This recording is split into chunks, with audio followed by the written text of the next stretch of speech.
We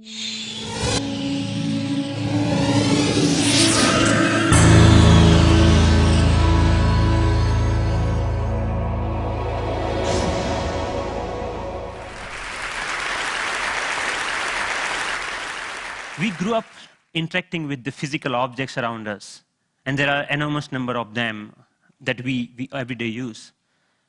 Unlike our most computing devices, these objects are much more fun to use with.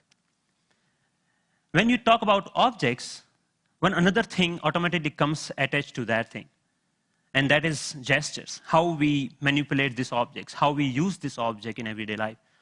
We use gestures not only to interact with these objects, but we also use to interact with each other.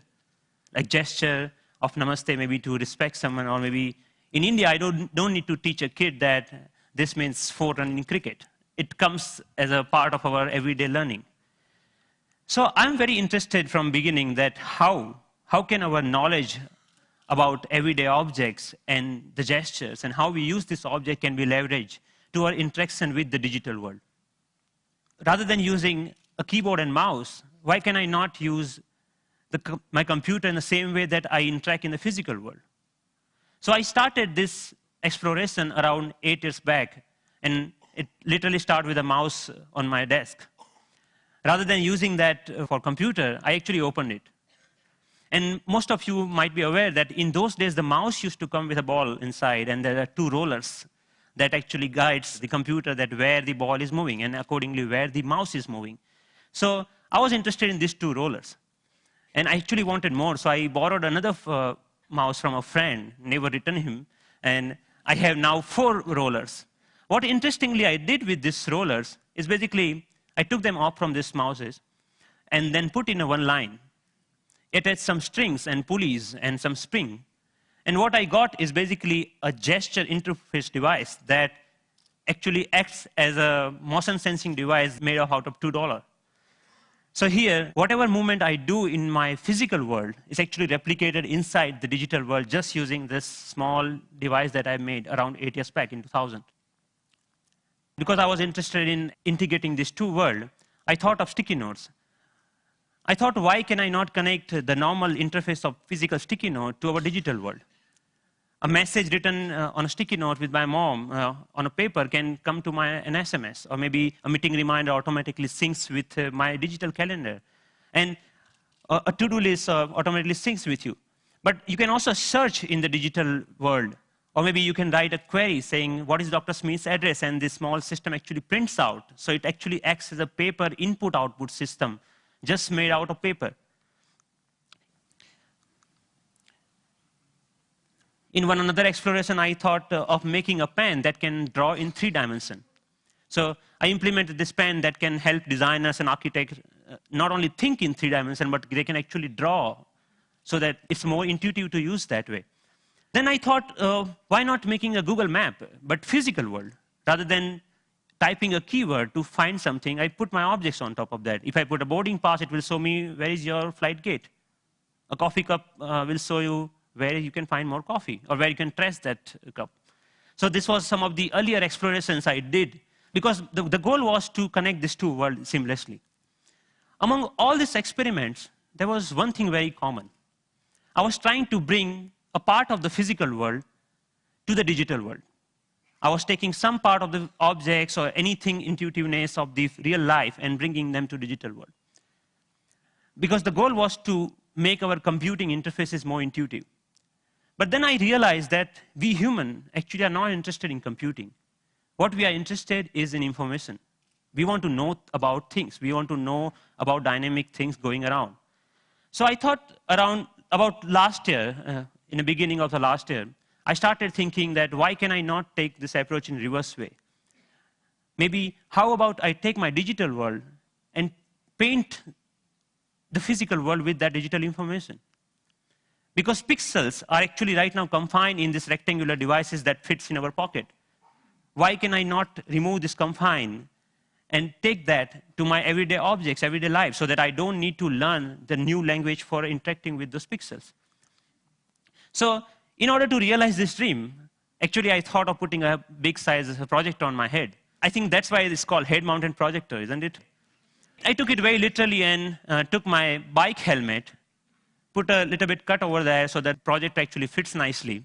So now what I can do, I can augment the world around me with this digital information. But later, I realized that I actually wanted to interact with those digital pixels also. So I put a small camera over there that acts as a digital eye. Later, we moved to a much better or consumer-oriented pendant version of that many of you are now knowing as SixthSense device. But the most interesting thing about this particular technology is that you can carry your digital world with you wherever you go with you. You can start using any surface, any wall around you as an interface. The camera is actually tracking all your gestures. Whatever you are doing with your hands, it's understanding that gesture. And actually, if you see, there are some color markers that in the beginning version we were using over there. You can start painting on any wall, that you stop by a wall and start painting on that wall. But we are not only tracking here one finger. We are giving you the freedom of using both of hands. So you actually can use both of your hands to zoom into or zoom out a map just by pinching operation over here. The camera is actually doing getting all the images, it's doing the age recognition and also the color recognitions, and so many small algorithms are going inside. So technically it's a little bit so complex, but it gives you an output which is more intuitive to use in some sense. But I'm more excited that you can actually take it outside. Rather than getting your camera out of your pocket, you can just do the gesture of taking a photo, and it takes photo for you. Right? Thank you.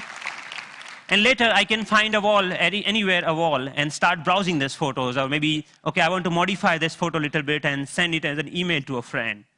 So we are looking for an era where computing will actually merge with the physical world. And of course, if you don't have any surface, you can start using your palm for simple operation. I'm here, I'm dialing a phone number just using my hand. Yep. The camera is actually not only understanding your hand movements, but interestingly, it's also able to understand what objects you are holding in your hand.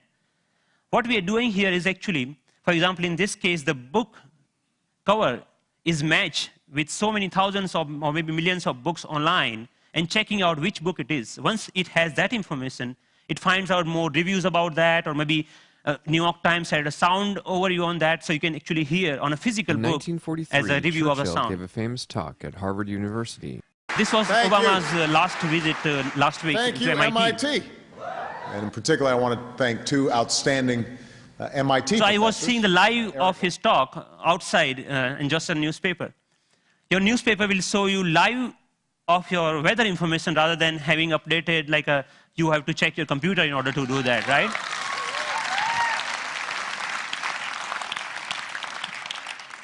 When I'm going back, I can just use my boarding pass and to check, oh, my flight has been how much delayed. Because at that particular time, I'm not feeling of opening my iPhone and checking out a particular icon. And I think this technology will not only change the way, yes, it will change the way we interact with people also, not only the physical world. The fun part is I'm going to Boston Metro and playing Pong game inside the train on the ground, right? And I think the imagination is the only limit of what you can think of when this kind of technology merging with the real life. But many of you argue, actually, that all of our work is not only about physical objects. We actually do lots of accounting and paper editing and all those kind of things. What about that? And many of you are actually excited about the next generation tablet computers to come out in the market. So rather than waiting for that, I actually made my own, and just using a piece of paper. So what here I did is remove the camera. All the cameras, webcam, have a microphone inside that camera. I removed that microphone from that, and just pinch that, just make a clip out of that microphone, and clip that to a piece of paper, any paper that you found around. So now the sound of the touch is exactly getting me when exactly I'm touching the paper. But the camera is actually tracking where my fingers are moving. You can, of course, watch movies. Good afternoon. My name is Russell, and I am a wilderness explorer in Tribe 54. And you can, of course, play games. Here, the camera is actually understanding how you're holding the paper and playing the car racing game.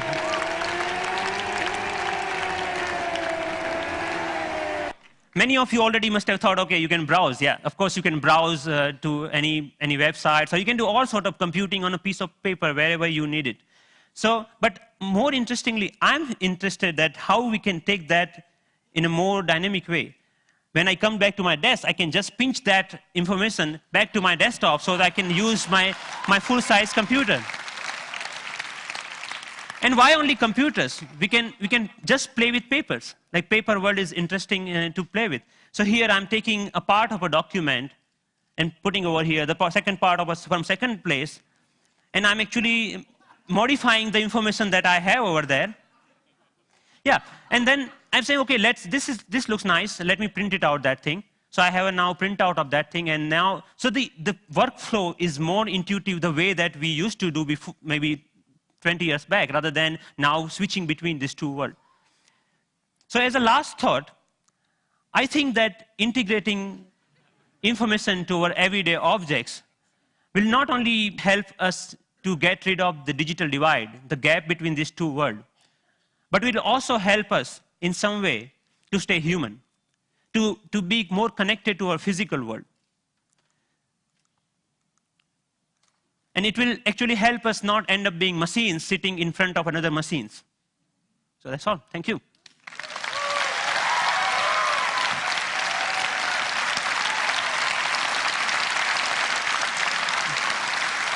Thank you. Thank you. Thank you. Thank you.